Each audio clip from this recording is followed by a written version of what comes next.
Hi,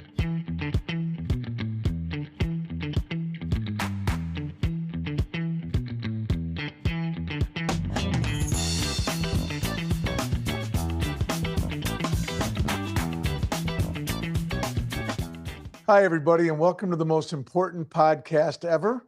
I'm your host, Brian Dunn, and I am very excited because we have two people I'm very, very fond of as guests tonight. And it's Lisa and Kerry Sersha, who are they're the heart and brains and soul behind Black Wolf Kennels. And I came to know them, 4 years ago, I guess now. My beloved dog Jenkins, my golden that I had for years, and I've had a series of golden retrievers from Rolling Oaks Goldens, and we've been a golden family forever, but I've always secretly been obsessed with and wanted a Newfie. And I thought, I'm going to research this. So I started looking into it, and I looked at all these different Newfie breeders, and I came across on Facebook Black Wolf, and I came across these two wonderful people, and they pour their heart out. Their lives are something to treasure. You have to follow Black Wolf on Facebook, and we'll connect the links to the podcast because you'll see the most amazing puppies. You'll get unfiltered feedback about what's real and what's not. And you'll get to know two people, and you'll grow to love them via social, as I did. And my conversation with you the day I picked up Dickens still is an all-timer for me. I really, really enjoyed it. And I have a very special connection to these people because I have a Black Wolf Newfie that is 18 months now, and he's gorgeous and he's sweet. And you guys, I think we've made it through the terrible twos, and all of a sudden I've got this dog that doesn't leave my side, and he's very, very sweet. So I'm couldn't be happier. And I'm thrilled to have you here. So welcome to the podcast. Oh, thank you so much, Brian. Thank you. We're happy to be here. We're so glad to have you. I want to just jump in. We have about a half an hour, and I want to make sure we get to a lot of stuff. Lisa, I want to start with you. Where did your love of animals begin? Oh, goodness. I was a little girl taking home all the strays that weren't strays. They were the neighbors' dogs. Mom and Dad, bring them back. Yeah, back then, and I just always had this thing with dogs. And finally, as I was probably a teenager, and we got our first lab puppy, and I was hooked. And it was just something that a being, a soul that I connected so deeply with right from the very beginning as a little girl, truly. And then from there, I just wanted to know as much as I could about that species. So, and you made a career. You made a career out of veterinary. I mean, yes. you've had a number of careers, right? Yes. I started. Oh goodness, I was I think it was 19 when I graduated vet tech school. And so I was a head veterinarian technician for about 10 years. And up here, we did a lot of things that past what a normal vet tech would do. So I actually learned so much from the vet that I worked with. So that when I actually left to open Black Wolf, wasn't necessarily for breeding. I was looking to do the best boarding training facility that there possibly could be up here on the Iron Range.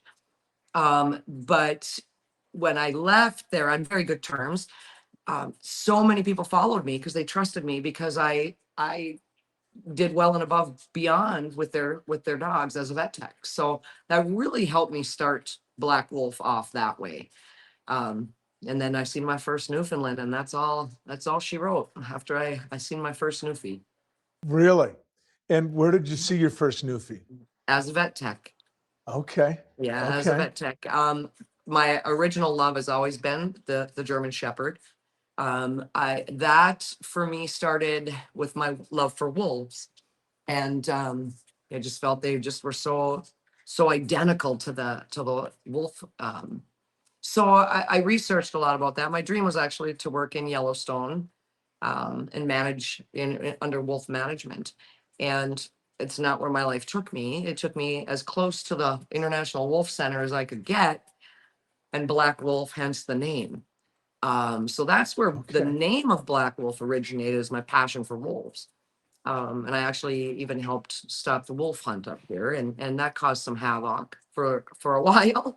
But there was just so much more about behind that than the wolf hunting part of it. And so in my love for shepherds originated from that.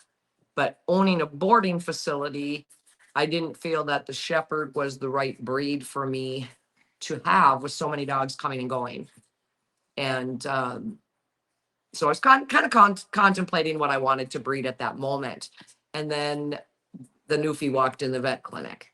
And I'll never forget it, because there was a guy there. I was working on his dog, and I said, I'm going to breed them. I want to know everything about that breed. And he looked at me and he said, what in the world would you want to breed something so big and slobbery? And nobody up here on the range wants those. They want hunting dogs.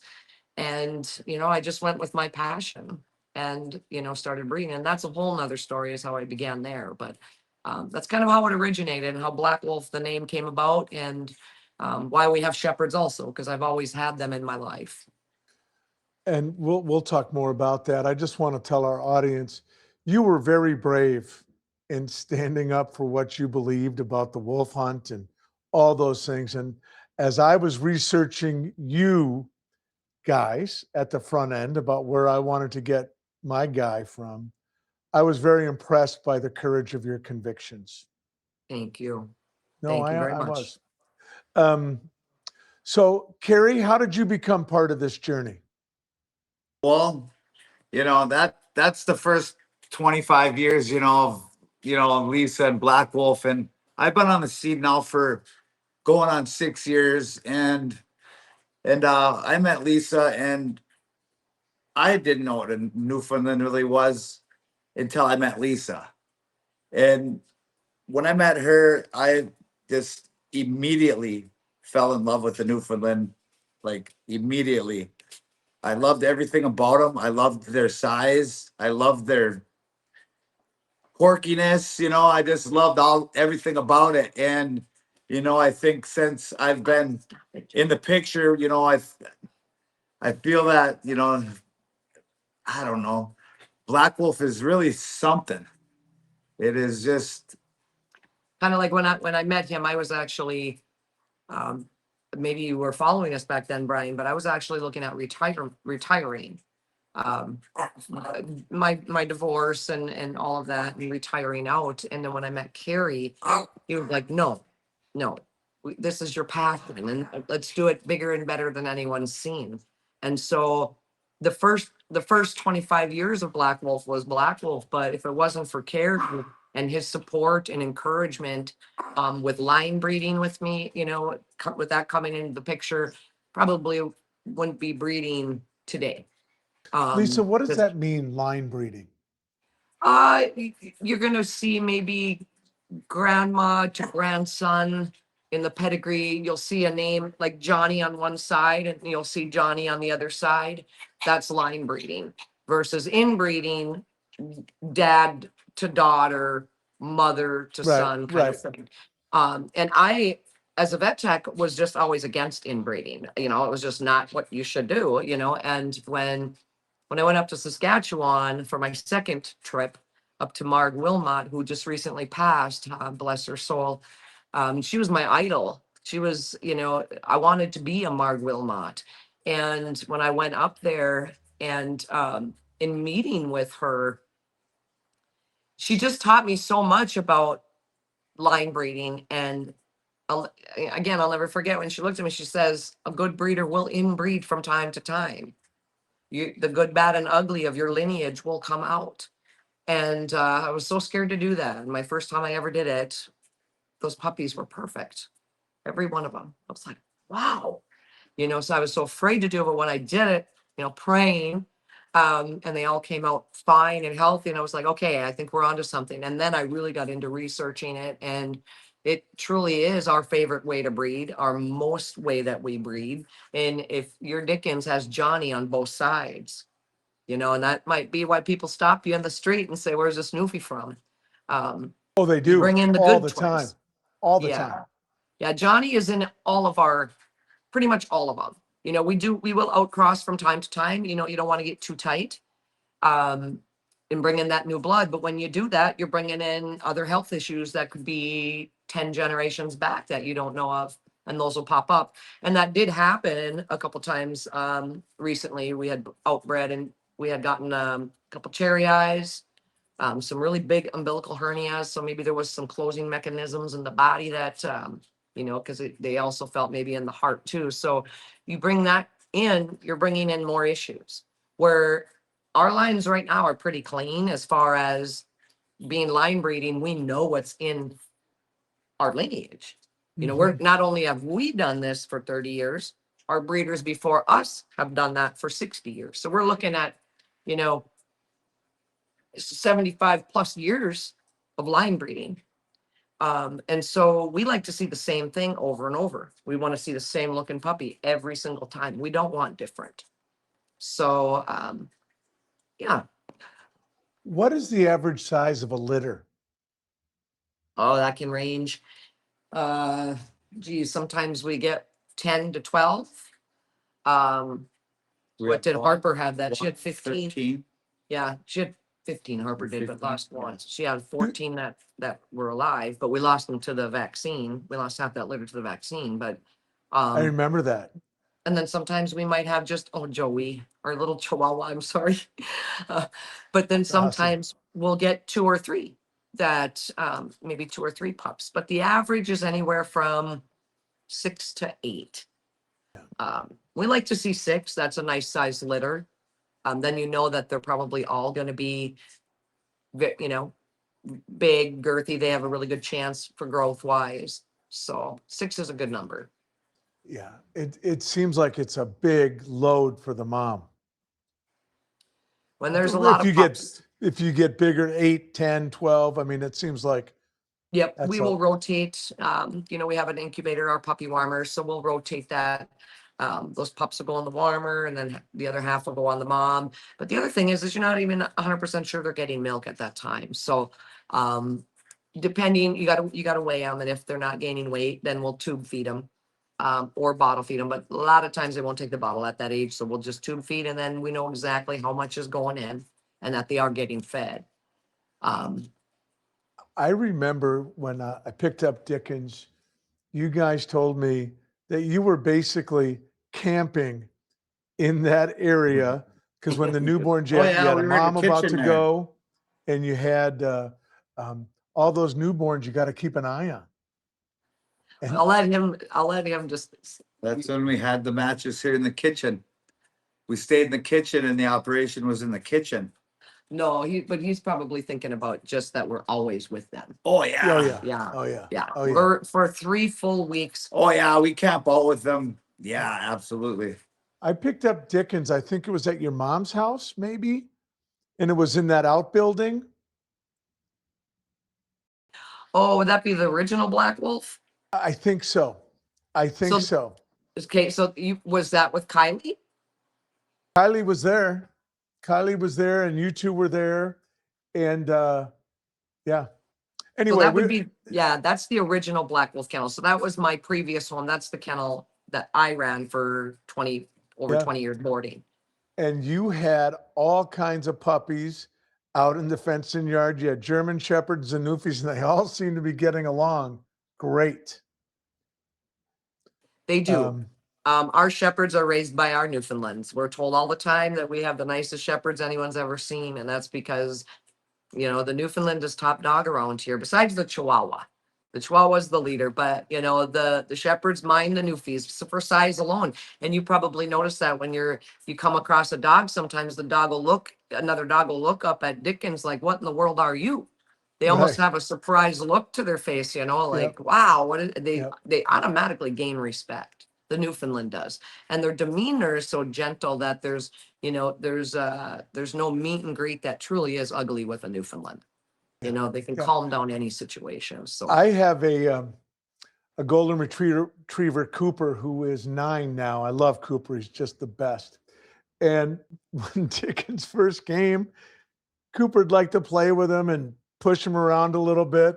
And then as time went by, Dickens just kept getting bigger and bigger. And Cooper'd look at me like, how big is this thing going to get?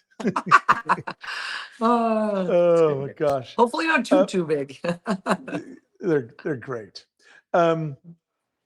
So did you ever look back and think, boy, Newfoundlands were kind of a crazy breed to go after, or was it just right away for you? All the time. There's things that drive you crazy. The slobber on the walls. I'm Lysoling walls all the time. Windex, Lysol around here, water on the floors. All that time. And we're constantly grooming. It's a steady thing around here, and you just wonder sometimes, like, what, why didn't we pick a smooth coat, or why, stick with Chihuahuas or something like that? But there is something about a Newfoundland that is irreplaceable amongst any other breed. Yeah, we love our Newfies. We love everything about them. Even their, like he calls it, the quirky behavior. And Lanciers, of course, they are more quirkier than the blacks. That's the next one you're going to have to get, right? Yeah. Well, I first was thinking about getting a Lancier, and I think it was Kerry that said to you, we were all on the phone, and Kerry said, is this your first one? I said, yeah. And he goes, you got to get a black one. You have to get a black one first. Yeah. And I said, You okay, do. Kerry. All right. I'll tell you one interesting behavior. I didn't call you about it, but I would fill up the water dish and I'd go and do something for a minute and take my eye off him for a minute, and he'd be splashing it. You know how many times I cleaned up water dishes the first 6 months? But hysterical. They ours especially, we've got water buckets out there. They're a Newfie. We let them take their time. We don't spray them, or if they're, especially in their fear imprint period, a Newfoundland cannot like water also if it has a fearful, event with it. So we just keep it real calm, with them, and literally, and it's also the lineage we're breeding too. I mean, they, as I think my first Newfoundland, I know my first Newfoundland I got, and you were talking about how they swim and they're just amazing. And I had a big burn on my leg, and so I couldn't go in the water. But my Raven, she was about 5 months old, and I threw something in the water, and she come off that dock, and she just jumped in the water and sank right to the bottom. It was only about 4 feet, but she went right to the bottom, and I'm like screaming, what in the world? My Newfie is drowning. Oh my gosh. And this girl comes up and she's like, look, it's swimming underwater. And she was literally swimming under the water. And I was just like, wow, this breed is just so amazing. And of course, that's 30 years ago for me, so in seeing all of our Newfoundlands, and each one has a different personality. I mean, we could close our eyes and just know by their bark of who they are. They're just a truly amazing breed, and it's so in them, the water is in them. Oh yeah. In fact, I did some research. They're one of the only breeds, if not the only breed, that doesn't doggy paddle. They do more of a modified breaststroke. It's amazing. They very, And they very have the strong. web paws. Yeah, exactly. The web paws. Yeah. So they're so cute. They're these little bundles of fur. Do you run into people that don't know what they're getting into? Does that worry you? Those are the heartaches of breeding. Those are the, gosh, if I just would have said no. After 30 years of doing this, we know no within the first 30 seconds on the phone, if it's going to be. But it doesn't mean forever. It doesn't mean that we're not going to help you, to educate you about the Newfoundland before getting this big, hairy, slobbery love bug home. There's a few that we placed, one in particular, and Carrie actually flew down to Pennsylvania and picked up the pup and drove back. And, when we talk about Black Wolf, there's, we, as in our opinion, as far as what I've been taught in all my years of breeding, there is a difference between the American side of the Newfoundland and your imported Newfoundland. The American is going more towards the more of an overgrown retriever look, and some breeders love that, and some people love that. Black Wolf's preference is we want that bear. Don't want to go too short on the muzzle, but we want that big bear. So we let people know that Black Wolf, they got big bones, they're big, they want to work. You need to start training them immediately. Otherwise, you're going to have a 130-pound. No, I don't want to use the word weapon. That would be more of a German Shepherd word, but more of a bully. They can become a bully. And we actually have two. We have Wally that wasn't one of our pups, but somebody else's Newfoundland that we have here. And he just wasn't trained properly and became a bully. And so anyways, that's what happened. It was an older couple and they were ill. They didn't tell us at the time that they were ill. So, and I suppose maybe they felt bad if they were going to say no. So they took her on probably when they shouldn't have. But we got her back and we trained her and she's good to go now. But yes, in that time frame, it's so important that the training is done with these big guys and girls because they will bully their way. The bigger ones I notice are that way, they got the weight, they got the size, they know it, and then, they'll get unruly. The boundaries will be where, out in some galaxy. And then they got to be trained. Rehabilitated kind of in a And way. yeah, and if you get them trained, and believe me, Dickens can be plenty naughty when he wants to be, but when you get them trained, they want to please you. And That's all I knew if he wants to these get. big bears, a hard no, and they know they've disappointed you. They don't want to live in a world where they're disappointing you. We always say no prongs, no prong collars on Newfies. Yeah. They're a gentle giant. And a loud yell is all they need. They want to please you. They want to please you. Yep. They're not runners. They want to be with their family. I've also had Dickens out and socialized him in a lot of places, farmers markets, things like that. He's very friendly with other dogs. And I presume I know it's representative of the breed. What is he doing? I want to Join them. ask you, are there red flags that you've gotten with prospective clients that you're like, no, this isn't going to be a good fit? I think I'm more better at. Yeah, he's I'm a lot better at. Come here, Joey. Noticing it more than her. So it's like, I'll do a lot of the talking, but I'm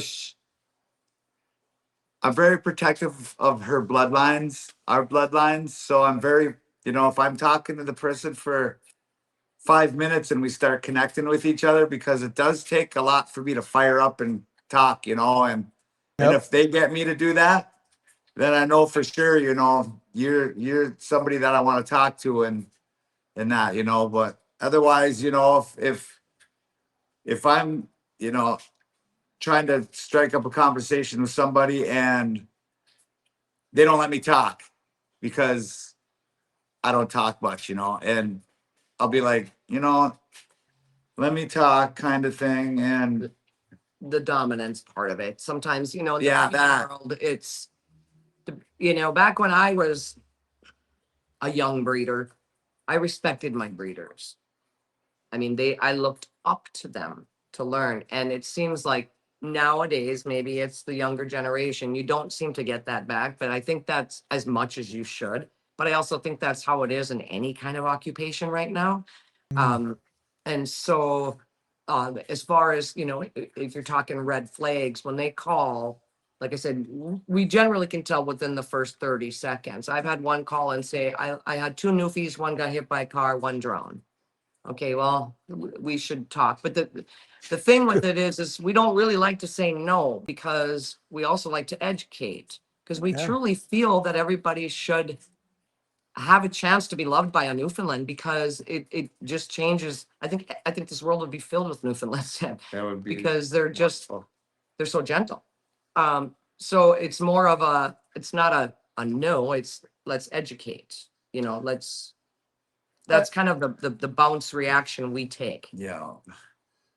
Can I ask you a couple of rapid fire questions?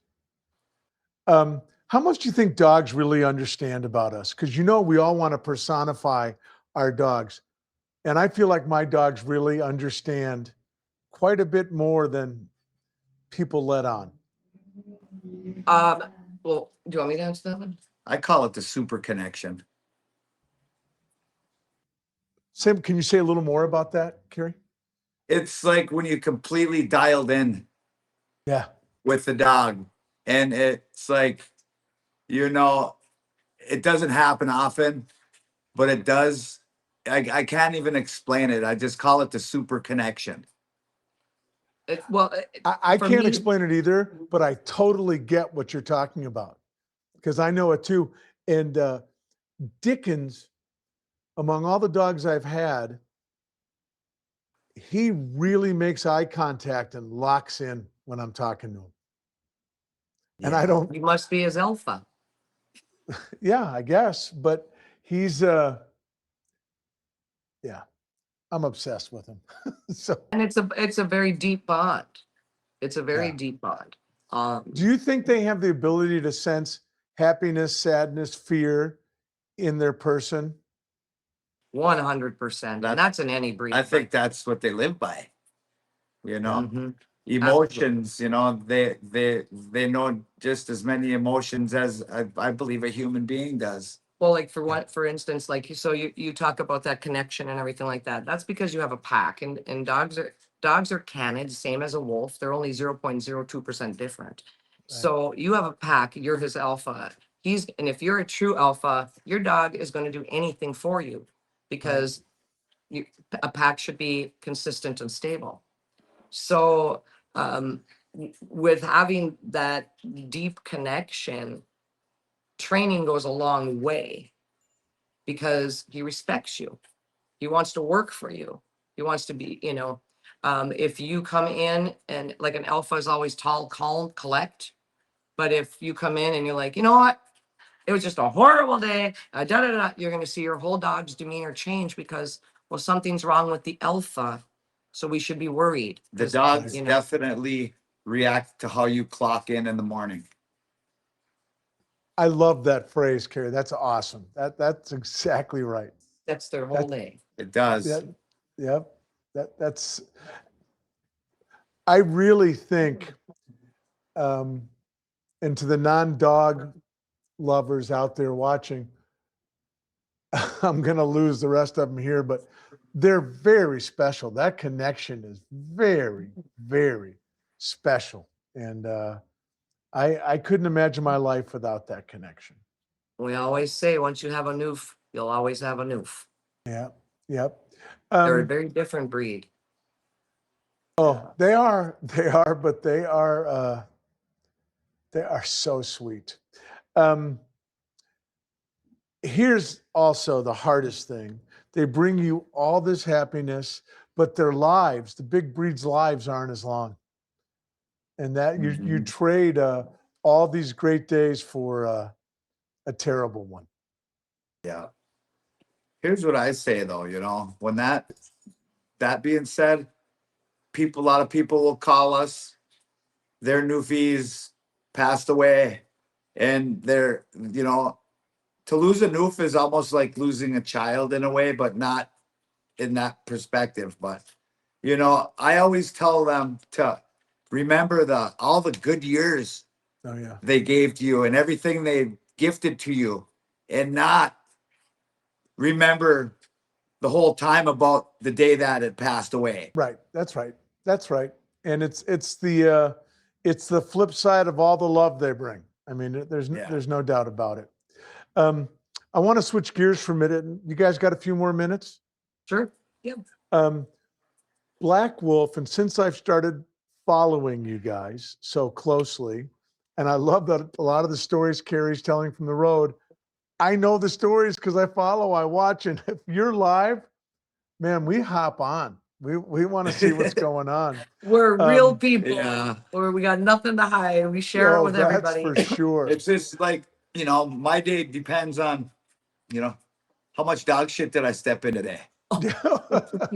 And Kerry, I'm going to give you a compliment. Poop.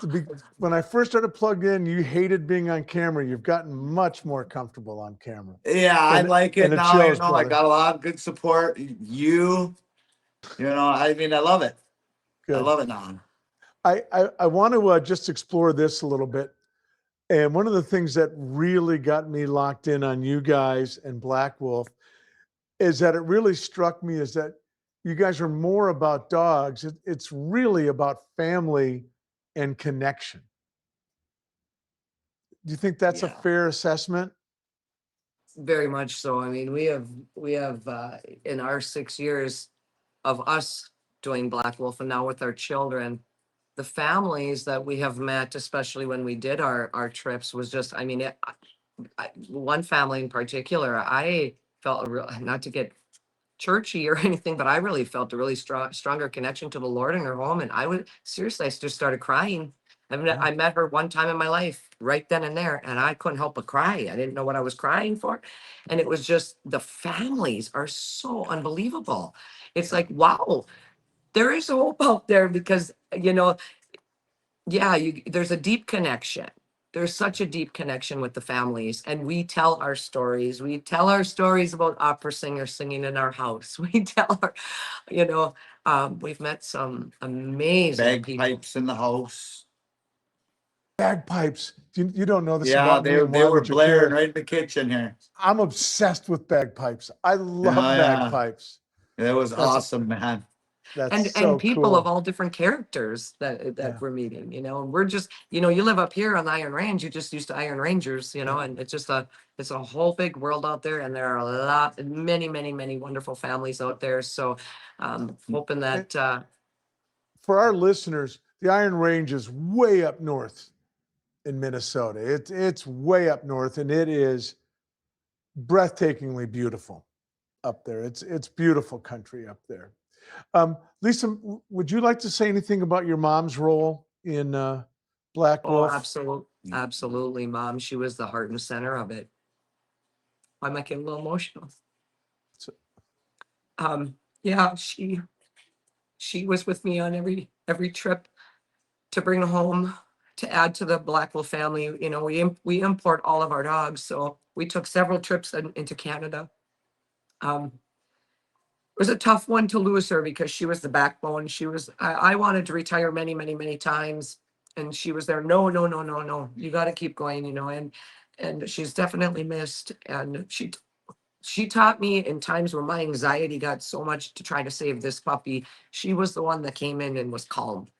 My anxiety comes from putting the puppy on the nipple. And to this day, for all these years later, I still get anxiety doing that. I'll either have Carrie do it or all the kids will do it. But my mother did all of that, like the patience of the crying puppy trying to get the milk. And so when she passed, I had to kind of buck up. I had to learn to throw that anxiety away. Otherwise, these puppies weren't going to make it. So, but I still kind of have them do it now because I still get anxiety over it. But she was just in every aspect of it. She seriously was the backbone behind Black Wolf, no doubt in my mind. And she watches us every day right now and making sure we're doing it right still. Of course she does. Of course she does.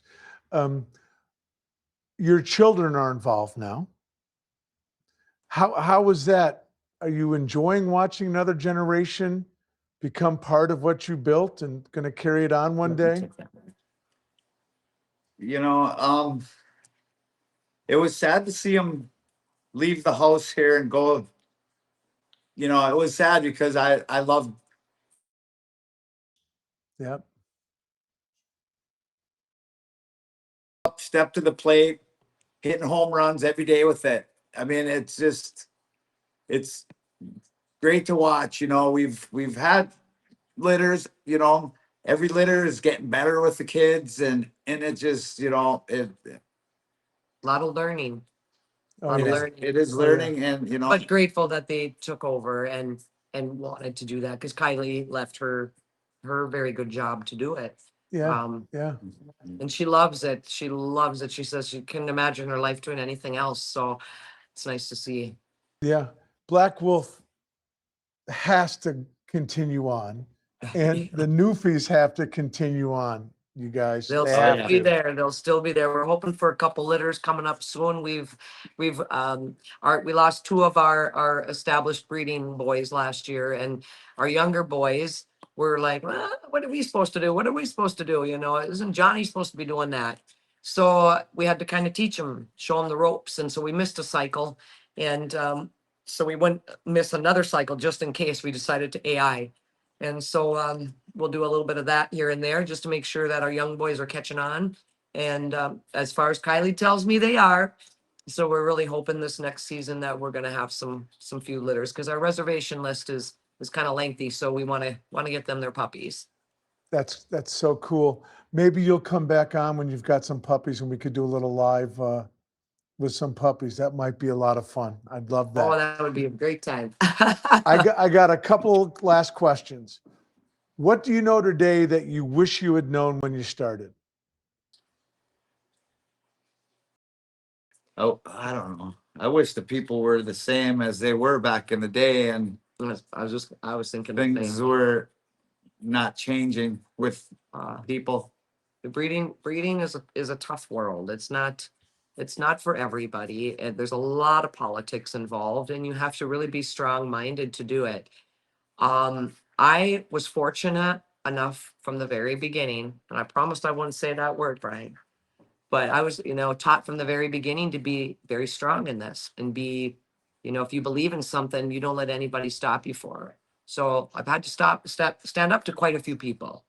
Um, and now they want our puppies, but it just, yeah. But that's always when it goes a full circle, you can't help but smile at Of that, course, of But course. we're going to continue doing what we're doing. We're going to continue to line breed, as long as we possibly can do that for. And Carrie and I are always going to be in the background. I retired from the social media part of it. Of course, I'm a say in Black Wolf. I always will be a say. Carrie is always going to be a big part of Black Wolf. But the kids have taken over the big responsibility of carrying and just learning, the breeding ethics and things that go with that. Two more. Kerry, what do you think? Why don't you take a shot at this? What do you think humans could learn from dogs or should learn from dogs? Forgiveness. It's like no matter how, I always tell, people ask me how the Newfoundland temperament is. I tell them you could stab them 20 times with a knife and they wouldn't even bite you. Yep. And they would come back and forgive you. The forgiveness in dogs in general and animals is people could learn a lot off of that. Yeah, I think the unconditional love. I mean, they count on us. And I was in Las Vegas this summer. My son was there for Summer League, the NBA Summer League. And I was walking early in the morning, and it was very sad. I saw a homeless man, all his possessions in a shopping cart, and a very underfed dog with him riding in the cart, wagging his tail. And I'm like, my God, that dog is so happy.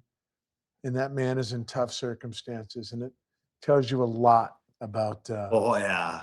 it Yeah, tells I'll you be a seeing a lot. lot of that now because I'm part of Charlie's Rescue now. So Oh, I good see for a little bit you. of that. Yeah. Do you want to say a Yeah. few words about that? Sure. We're a new organization, a 501. Charlie's Rescue it's run by Dano. She's pretty much my boss. It's just her and I. We do the animal control we got several little cities up here, but we do animal control in Virginia and all that great stuff. So fundraising events and vet tech stuff that I'll be doing for her. I'm kind of like her jack of all trades that I'll be doing with that. And of course, Happy Dog, our boarding and training facility we still have here. So yeah, there's Happy Dog. Got it. Got it. Yeah, so, and we started that up as when Kerry retired from laboring, that he wanted to go into it, and there's no better therapy than canines. And so, and he's one heck of a trainer, and he's trained probably at least 75 dogs on our board and train packages, and it's just amazing how they come out. Well, one of these days, with your permission, I'm bringing Dickens up for a visit. Well, I we just- sure hope so, because we I'll- would love to see him again. and I would love to see you again. I can't thank you both enough. The last thing I want to ask is, what's been the most important thing for you two in this work? The most important thing Mhm. is to make sure we're okay. Because if we're not okay, nothing else is going to be okay. I love it. And that's the perfect note to end this conversation on. You guys, I admire you. I know I don't know you well enough to say this, but I love you both. I respect you We love both. you. Love you Well, too, thank man. you so much. You have brought so much joy and happiness to my life and thousands of others. And please keep going live. Lisa, I know you're retired from social media, but I'm hoping you'll make a comeback. I really am, Well, because you never know. We've got a because lot of you people are- asking. you got a presence, girl. That's for sure. We Kerry, got a lot of education we want to put out there. I'm having a hard time not being on those lives too, trust me. So you just Yeah. never know. and let's stay connected, because I want to do a live with some of the pups sometime. I think our audience would love that. Oh, we would And love that. we are going to tag Black Wolf, and we're going to tag whatever you'd like us to, and promote it how Dog. you'd like promoted. So if you'd be kind enough to send me what you'd like connected to this episode, I will make sure it is. And I want to thank the two of you for everything and the work you continue to do. And I want to thank our audience for tuning in and watching this episode of the most important podcast ever. And if you're looking for a Newfie or a Shepherd, and the Shepherds were amazing, there's only one place I'd go, and that's Thank you Black for the Wolf. support. Thank you for the support, Brian. We appreciate you. You bet. Bless you both, and I look forward to talking to you soon. And that's it for this episode. Thank you so much for tuning in, and we'll see you next time.